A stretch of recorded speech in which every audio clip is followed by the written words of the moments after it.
Hello and welcome to all in my physics channel Physics Gyan. This is Ashutosh Sharma.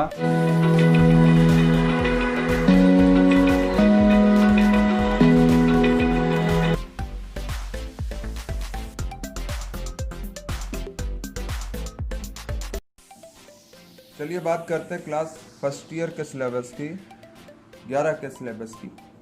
तो आप यहाँ पे देख सकते हो 2020 और 21 में अप्रैल के शुरुआत में ही बोर्ड ने ये सिलेबस दिया था बच्चों को।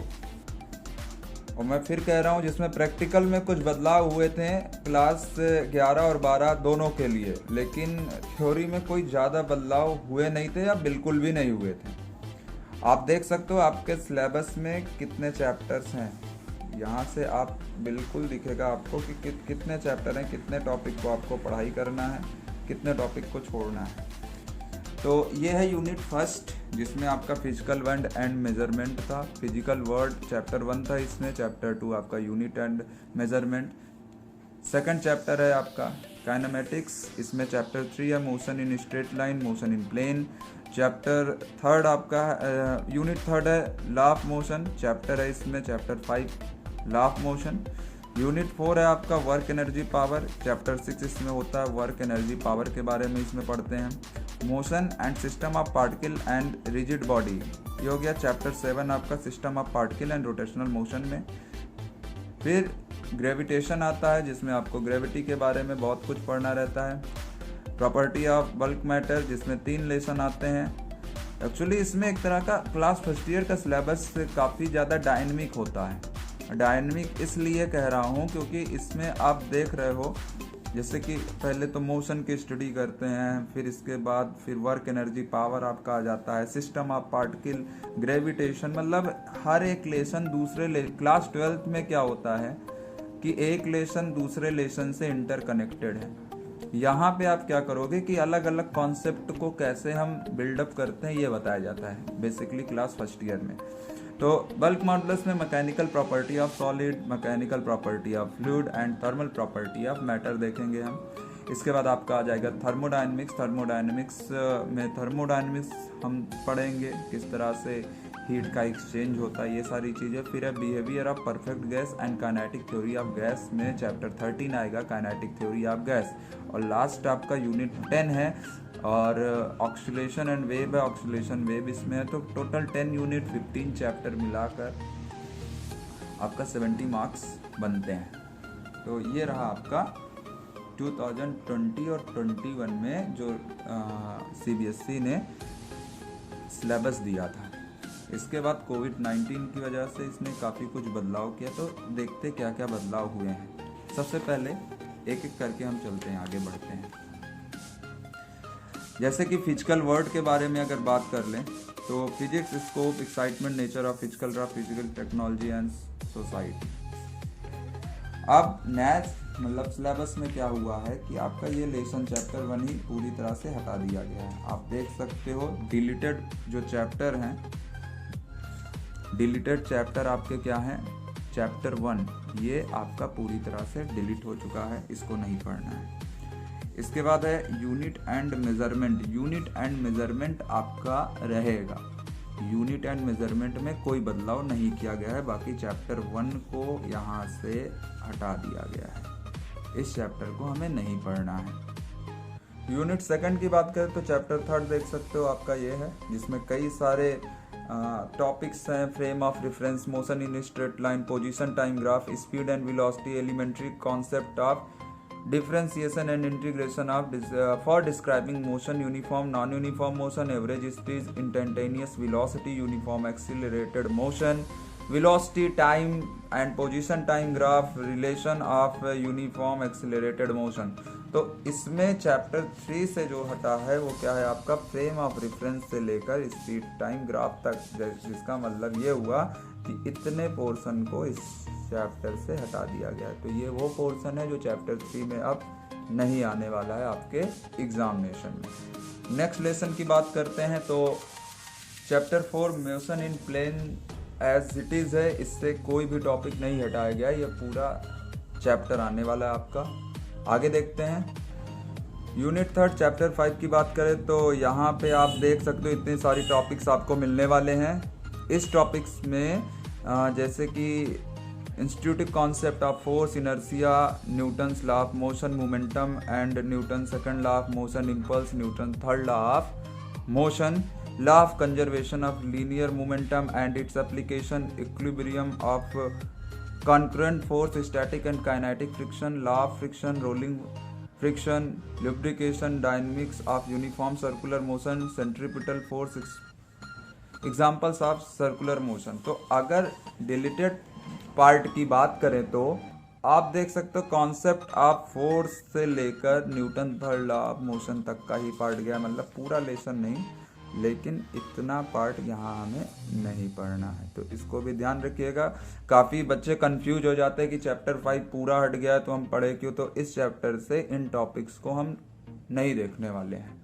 आगे देखते हैं यूनिट 4 में क्या है।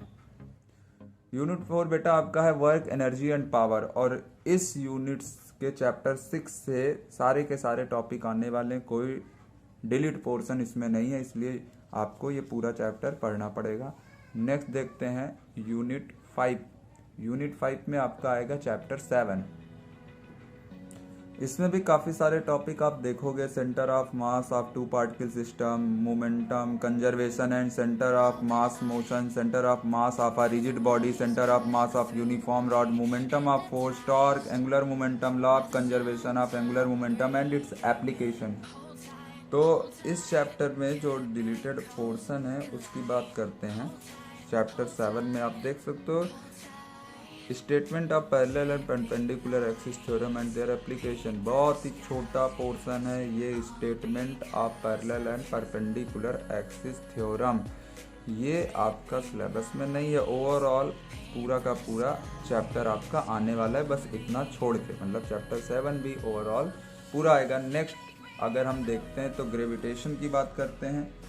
Gravitation chapter 8। ग्रेविटेशन में अगर आप देखोगे तो आपको यहाँ पे ग्रेविटेशन में देख सकते हो जो डिलीटेड पोर्शन है, Kepler's law of planetary motion, acceleration due to gravity, बस यही दो टॉपिक हैं, Kepler's law of planetary motion और एक्सीलरेशन ड्यू टू ग्रेविटी। ये इतना पोर्शन आपका हट चुका है। एक्सीलरेशन ड्यू टू, आप देख सकते हो चैप्टर 8 में एक्सीलरेशन ड्यू टू ग्रेविटी हट चुका है।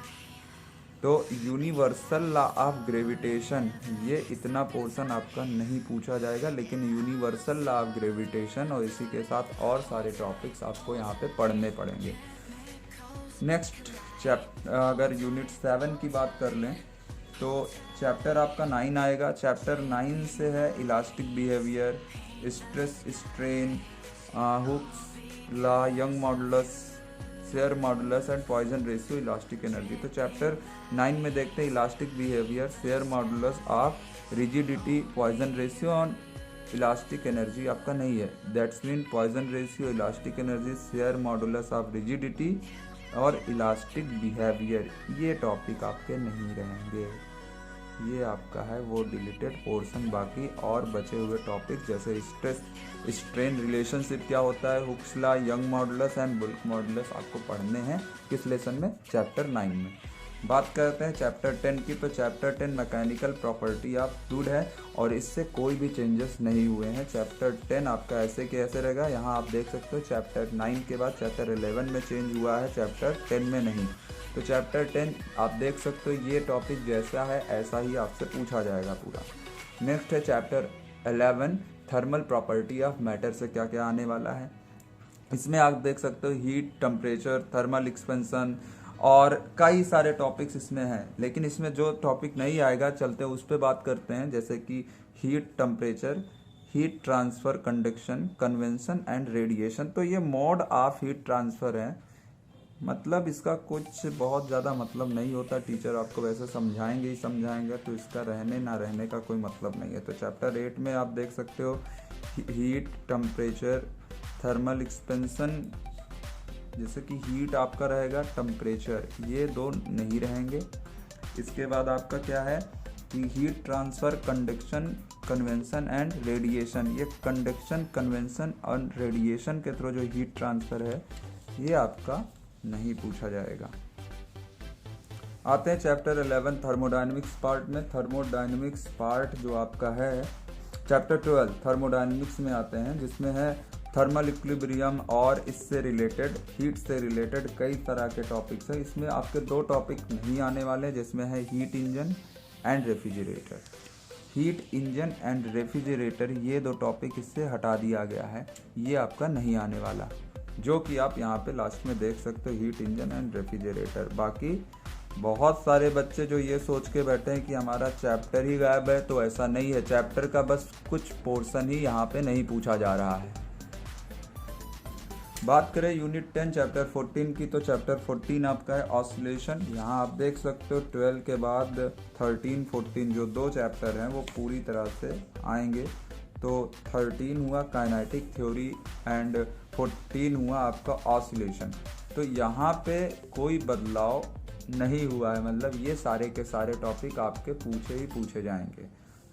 आते हैं चैप्टर 15 में। तो चैप्टर 15 में जो पोर्शन नहीं आएगा उसकी बात करते हैं। चैप्टर 15 में आप देख सकते हो fundamental mode and harmonic and fundamentals mode and harmonics और डॉपलर इफेक्ट, ये 2 टॉपिक्स हैं जो आपके नहीं आने वाले।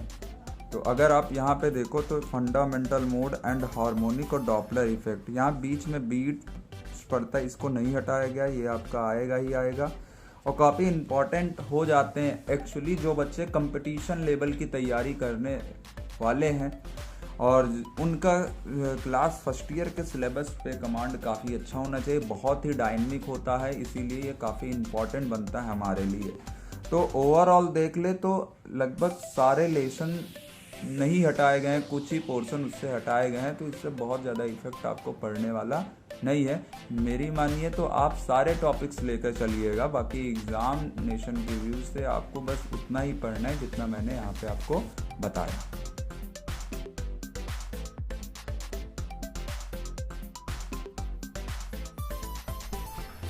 तो जैसा आप देख चुके हो कि किस तरह से क्लास फर्स्ट ईयर के सिलेबस में डिडक्शन हुआ है, तो ये रहा होल पूरे के पूरे बुक से इतना ही चैप्टर और इतने टॉपिक हटाए गए हैं। अब यहाँ पे आपको बताने को कुछ नहीं है, बस मैं ये कहना चाहता हूँ कि क्लास फर्स्ट ईयर में 11th की स्टडी आप मान ही के ना चलो कि हमारा कुछ सिलेबस कम या ज़्यादा हो रहा है। इसका रीज़न ये है कि क्लास 11th की फ़िज़िक्स मैंने ऑलरेडी आपको बताया कि काफ़ी ज़्यादा डायनेमिक होती है, और अगर आप रियली किसी कंपटीशन एग्ज़ाम को देना चाहते हो तो ये बहुत ही इम्पॉर्टेंट रोल अदा करता है। डायनेमिक मेरा मतलब ये होगा कि आप हर यूनिट को अगर चेक करते रहो तो हर एक यूनिट अलग, मतलब दूसरी यूनिट से काफ़ी अलग होती है और ढेरों कॉन्सेप्ट उसके अंदर छुपे होते हैं। तो अगर आपको रियली फिजिक्स में बहुत ज़्यादा इंटरेस्ट है और आप बहुत ही अच्छे फिजिक्स में अगर बनना चाहते हो तो आपको फर्स्ट ईयर के फिजिक्स को काफ़ी डीपली स्टडी करना है, क्योंकि यहाँ पे बोर्ड एग्जामिनेशन का प्रेशर आपके ऊपर नहीं है। तो जैसा अगर बोर्ड एग्जामिनेशन का प्रेशर आपके ऊपर नहीं बनता तो आप हर एक टॉपिक को बहुत ही बारीकी से स्टडी करोगे, क्योंकि यही वो स्टेज है जहाँ पे आपका बेस बनेगा। यहाँ से आपके कंपटीशन एग्जाम में पेपर में क्वेश्चन बनने वाले हैं, और अगर आप आज यहाँ मेहनत अच्छे ढंग से नहीं करते हो तो क्लास 12th में आपका जो सिलेबस होगा भले क्लास फर्स्ट ईयर के सिलेबस से थोड़ा आसान मिले, लेकिन आप कंपटीशन लेवल में उतना अच्छा परफॉर्मेंस नहीं दे सकते हो जितना अच्छा आपको देना चाहिए। तो आई होप कि आपको मेरी बातें समझ में आई होंगी, और अच्छी बातें और अच्छे फिजिक्स के कंटेंट को देखने के लिए मेरे चैनल से आप जुड़ सकते हो। Thank you all.